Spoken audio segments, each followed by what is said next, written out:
ఇప్పటికీ మోపిదేవిలో ఆశ్చర్యం జరుగుతుంది. ప్రధానమూర్తి కింద కలుగులో ఉంటుంది పాము, అందులో ఉంటాడు. వాయువుని వింటూ ఉంటాడు, వేదనాదాన్ని వింటూ ఉంటాడు. మంత్రాలు చదివేటప్పుడు దోషం ఎక్కువ వచ్చిందనుకోండి, స్వరంలో దోషం, కోపం వచ్చేస్తుంది.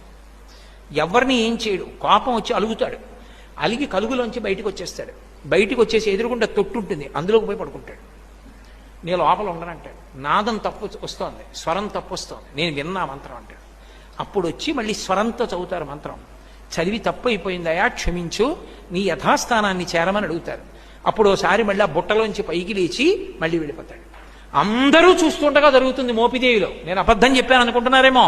మీరు కావాలంటే అర్చకుల్ని వెళ్ళి అడగండి, కిందే ఉంటుంది కలుగు, అందులోనే పడుకుని ఉంటాడు.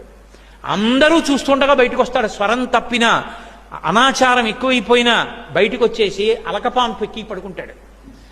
మళ్ళీ వెళ్ళి వేదం స్వరంతో చెప్తే లోపలికి వెళ్ళిపోతాడు. ఆ నాదాన్ని ఇష్టపడతాడు కాబట్టి సర్పరూపంలో పడుకుంటాడు. చిన్న అపరాధం జరిగింది, ఒకసారి బ్రహ్మగారిని నిగ్రహించాడు. ఆ కారణానికి వచ్చి పుట్టలో పడుకుని ధ్యానం చేశాడు. అగస్త్యుల వారు కనిపెట్టారు. అది మోపిదేవి క్షేత్రం, కృష్ణా జిల్లా.